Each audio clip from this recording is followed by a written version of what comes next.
Arrays जो कि jail में ही बैठा होता है और यही सोच रहा होता है कि अब वो इसी जेल में ही सड़ेगा, कोई भी उसको यहाँ से नहीं निकलवाएगा, क्योंकि उसने अपने ही रिश्तों को ठोकर मारी थी और इसी वजह से ही आज वो इस हाल में है। लेकिन अरेज को तो इस बात का ज़रा भी अंदाज़ा ही नहीं होता कि ईसा तो उसके लिए क्या कुछ करने का सोच रहा है।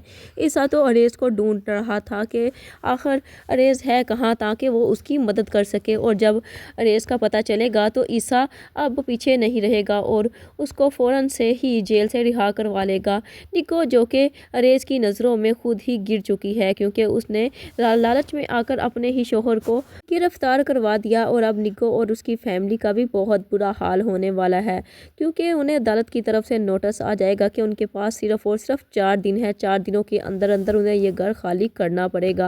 और अब निको और उसके घर वाले काफ़ी ज़्यादा परेशान हो चुके होते हैं कि आखिरकार वो जाए तो जाए कहाँ। सिराज अब अपनी बेटी को मशवरा देता है कि हमारे घर में 3 गाड़ियां हैं, 2 घर की और 1 अरेज की, और अगर हम इन गाड़ियों को ही बेच दें तो हम एक फ्लैट खरीद सकते हैं। तो निगो को भी अपने बाप का मशवरा बहुत अच्छा लगेगा और निगो भी यही सोचेगी कि वो ऐसा कर ले। लेकिन इससे पहले कि सिराज और उसके घर वाले मज़ीद कोई रिफ़त बेगम के घर वालों का नुकसान करें, उससे पहले ही अरेज यहाँ पर जेल से रिहा होकर आ जाएगा और निगो और उसकी फैमिली को धक्के देकर बाहर निकाल देगा। निगो और उसके घर वालों ने जो कुछ भी रिफ़त बेगम के साथ किया, रिफ़त बेगम अब उसको नहीं भूलेगी।